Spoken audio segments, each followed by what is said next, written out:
पिछले 10 सालों में 50,000 से ज्यादा अमीर लोगों ने देश छोड़ दिया और सिर्फ पिछले साल 4300 से ज्यादा मिलियनरीज ने भारत को अलविदा कह दिया। क्या इसमें विराट अनुष्का भी शामिल है?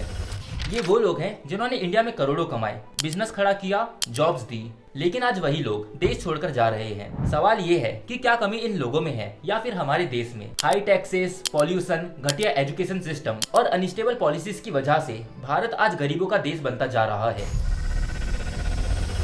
जिस देश ने आज इन्हें करोड़पति बनाया, आज वही देश इन्हें रोक नहीं पा रहा। क्या यही है असली विकसित भारत या बिखरता भारत? इंडिया एक ऐसा देश जहां हर रोज लोग बड़े सपने देखते हैं। मिडिल क्लास उम्मीद लगाए बैठता है कि एक दिन उसका बड़ा घर होगा, अच्छी गाड़ी होगी, बेहतर जिंदगी होगी। लेकिन जो लोग ये सब हासिल कर चुके हैं वो आज देश छोड़ रहे हैं। सिर्फ पिछले साल 4300 मिलियनरीज इंडिया से माइग्रेट हो गए। ये नंबर 2023 के 5100 से कम है, लेकिन फिर भी चाइना और यूके के बाद इंडिया दुनिया में तीसरा ऐसा देश है जहां से सबसे ज्यादा अमीर लोग निकल रहे हैं। ये वही लोग हैं जो बिजनेस चलाते हैं, जॉब्स देते हैं, इंडिया को रिप्रेजेंट करते हैं, इकोनॉमी को बूस्ट करते हैं, लेकिन थोड़े टाइम बाद जिस घर को बनाए उसी को छोड़ देते हैं। आखिर ये लोग जा क्यों रहे हैं? घर के अंदर आखिर है कौन जो इन्हें यहाँ रुकने नहीं दे रहा? या फिर ये लोग सिर्फ तब तक घर का फायदा उठाते हैं जब तक इनका काम है? तो चलो समझते हैं ये अमीर लोग आखिर भारत छोड़कर दूसरे देश क्यों जा रहे हैं। इसके लिए थोड़ी हिस्ट्री में जाते हैं। 1947 में आजादी मिली, लोगों को लगा नई अपॉर्चुनिटीज आएगी, नए नए बिजनेस खुलेंगे और इंडिया तरक्की करेगा। पर असलियत कुछ और थी। जो भी बड़ा सोचता था, जो कुछ बड़ा करना चाहता था, उसके सामने सरकार और सिस्टम उसका सपोर्ट नहीं बल्कि दुश्मन बन गया। इतनी रुकावटें डाल दी कि या तो वो सिस्टम का गुलाम बन जाए या देश छोड़कर भाग जाए। और ये बात आने वाले सालों में और भी ज्यादा सही साबित होने लगी। होमी भाभा न्यूक्लियर पावर लेकर आए, विक्रम साराभाई ने स्पेस प्रोग्राम बनाया, JRD टाटा ने एविएशन और स्टील इंडस्ट्री में इंडिया को आगे ले जाना चाहा, लेकिन सरकार ने इन्हें सपोर्ट देने के बजाय इनके लिए और मुश्किलें खड़ी कर दी। इन्होंने एक ऐसा सिस्टम बनाया जो टैलेंट को दबाने के लिए था। 1950s में जब देश नया नया बना, तब जवाहरलाल नेहरू के टाइम में इंडस्ट्रियलाइजेशन का नारा लगा। फैक्ट्रीज लगेंगे, जॉब्स आएगी, नए बिजनेस खड़े होंगे। ये सब बड़े बड़े वादे थे, लेकिन हुआ क्या? प्लान अधूरा रह गया। क्यों? क्योंकि इस वक्त लाइसेंस राज चल रहा था। अगर किसी को एक फैक्ट्री लगानी हो, एक कंपनी शुरू करनी हो, तो उसके लिए 50 से 80 तक अप्रूवल्स चाहिए होते थे। हर जगह रिश्वत दो, ऑफिसर्स की जेबें भरो, तब जाके काम शुरू होता था। जो नए बिजनेस शुरू करना चाहते थे उनके पास सिर्फ 2 रास्ते बचते थे। या तो इन लोगों के सामने झुक जाओ, जैसा कह रहे हैं वैसा करो, या फिर भारत छोड़कर चले जाओ। 1960s में इंडिया में बिजनेस करने में 2 से 3 साल लग जाते थे, जबकि अमेरिका में ये कुछ ही महीनों में हो जाता था। फिर 1991 में जब इकोनॉमी को थोड़ा खोला गया, लाइसेंस राज खत्म हुआ, तब नए बिजनेस आए, IT सेक्टर्स बढ़ने लगे और लोगों को अब लगा कि इंडिया ग्लोबल लेवल में कम्पीट करेगा। पर ये सिर्फ एक इल्यूजन था। जो भी टैलेंटेड लोग थे, जो भी नए आइडियाज लेकर आए, उनके सामने नए नए टैक्सेस, नए नए रूल्स डाल दिए गए। आप सोचो, सुंदर पिचाई ने IIT खड़गपुर से पढ़ाई की, सत्या नडेला ने MIT मणिपाल से। पर ये दोनों इंडिया में क्यों नहीं रुके? क्योंकि इंडियन गवर्नमेंट के पास इन लोगों के लिए कुछ भी नहीं था। सुंदर और सत्या दोनों अमेरिका जाकर गूगल और माइक्रोसॉफ्ट के CEO बने। एक तरफ 70 घंटे काम करके नारायण मूर्ति ने यहाँ इन्फोसिस कंपनी बनाई, पर उनका भी एक बेटा अब्रॉड चले गया। और अब सुनो, 2014 में नरेंद्र मोदी आए, मेक इन इंडिया का बड़ा शोर मचाया। फैक्ट्रीज लगेंगे, जॉब्स आएगी, इंडिया मैन्युफैक्चरिंग का हब बनेगा, ये बड़े बड़े नारे थे। 2014 में make in India scheme launch की गई, जिसका बड़ा एम था कि इंडिया को मैन्युफैक्चरिंग का पावर हाउस बनाया जाएगा। प्लान ये था कि 2022 तक GDP में मैन्युफैक्चरिंग का शेयर 25% तक ले जाया जाएगा। मतलब देश की इकोनॉमी का एक बड़ा हिस्सा फैक्ट्रीज इंडस्ट्रीज से आएगा। लेकिन हुआ इसका पूरा उल्टा। 2013-14 में जो मैन्युफैक्चरिंग का GDP शेयर 16.7% था, 2023-24 तक आते आते ये गिर के 15.9% पे आ गया। और इस बीच 58,000 से ज्यादा मिलियनरीज देश छोड़कर चले गए। ये कैसा मेक इन इंडिया था जिसमें बनाने वाले ही भाग रहे थे। इंडिया में बिजनेस करना आसान नहीं है। अगर आप पैसा कमा रहे हो तो गवर्नमेंट आपसे 30% टैक्स ले लेगी। 15 लाख के ऊपर इनकम में 30% टैक्स देना होता है। लेकिन यहाँ हम अमीरों की बात कर रहे हैं जिनकी इनकम करोड़ में होती है, तो उन्हें 30% में सरचार्ज और सेस चार्ज भी देना होता है। सरचार्ज ये वो टैक्स होता है जो इनकम टैक्स के ऊपर लगता है जब आपकी इनकम एक सर्टेन लिमिट से ज्यादा होती है, जैसे 50 लाख से 1 करोड़ के बीच, तो इसमें आपको 10% सरचार्ज देना होता है। ज्यादा इनकम है तो सरचार्ज भी ज्यादा। आप ये चार्ट देख के समझ सकते हो, जितनी ज्यादा इनकम उतना ज्यादा सरचार्ज। फिर इसके बाद आता है सेस। ये एक छोटा सा टैक्स होता है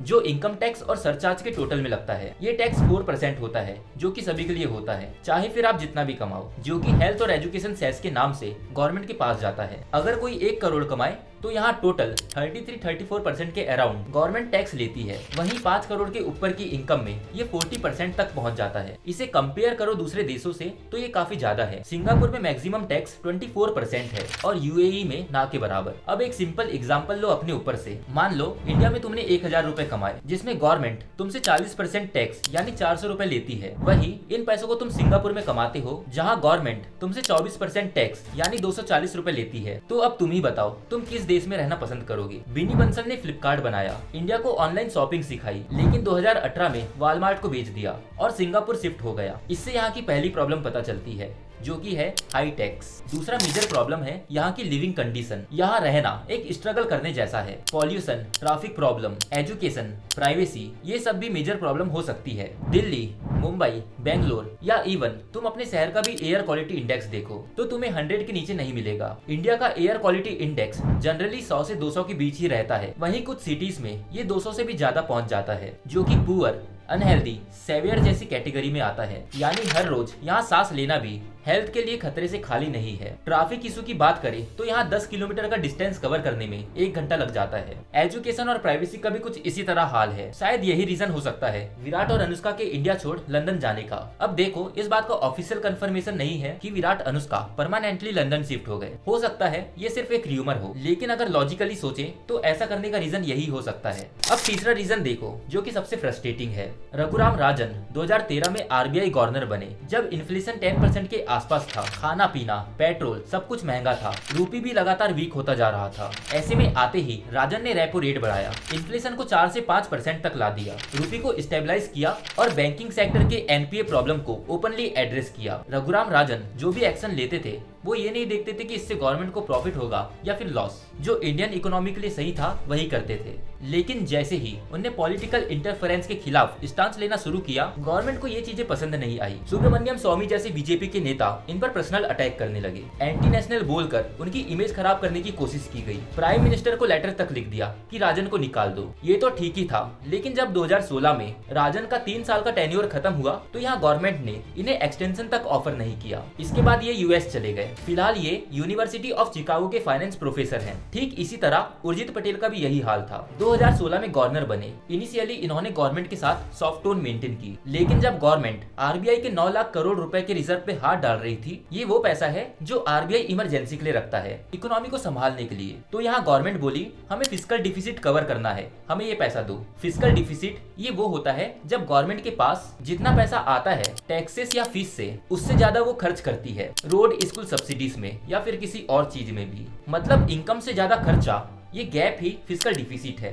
फाइनेंशियल ईयर 2018 से 19 के बीच जब पटेल गवर्नर थे, तब फिस्कल डिफिसिट जीडीपी के 3.3 से 3.4% था, यानी 6 से 7 लाख करोड़ रुपए के आसपास। सरकार को ये गैप कवर करना था, वरना बोरोइंग बढ़ती और इकोनॉमी में प्रेशर पड़ता। इस बीच आरबीआई के पास 9 लाख करोड़ रुपए के रिजर्व थे, जिसको इमरजेंसी फंड के लिए संभाल कर रखा जाता है ताकि इकोनॉमी क्रैश ना हो। ये पैसा आरबीआई के कंट्रोल में होता है, सरकार इसका कुछ नहीं कर सकती, क्योंकि आरबीआई इंडिपेंडेंट है, जिससे इकोनॉमी स्टेबल रहती है। अगर ये पैसा सरकार ले लेगी तो इमरजेंसी में देश को प्रॉब्लम हो सकती है। बस सरकार को यही पैसा चाहिए था, जिससे उर्जित पटेल बिल्कुल भी खुश नहीं थे और इसके अपोजिशन में थे। लेकिन यहाँ गवर्नमेंट सेक्शन 7 की धमकी देती है। ये आरबीआई एक्ट का एक ऐसा सेक्शन है जिसमें गवर्नमेंट आरबीआई को डायरेक्ट ऑर्डर दे सकती है, जिसका 84 सालों में कभी यूज नहीं हुआ था। लेकिन मोदी जी ने सोचा क्यों ना अब ट्राई कर लिया जाए। उर्जित पटेल इस वक्त प्रेशर में थे और अचानक से 2018 में उन्होंने रिजाइन कर दिया। अब तुम सोचो, जब गवर्नमेंट का ही स्टैंडर्ड इतना लो है तो यहाँ कोई अपना स्टैंडर्ड कैसे हाई कर सकता है। साथ मिलकर रहो तो अच्छे दिन आएंगे, अगर कुछ सच कह दिया तो भगा दिए जाएंगे। सुंदर पिचाई, बिनी बंसल जैसे 58,000 मिलियनरीज ने पिछले 10 सालों में भारत को छोड़ दिया है। अगर ऐसे लोग यहाँ होते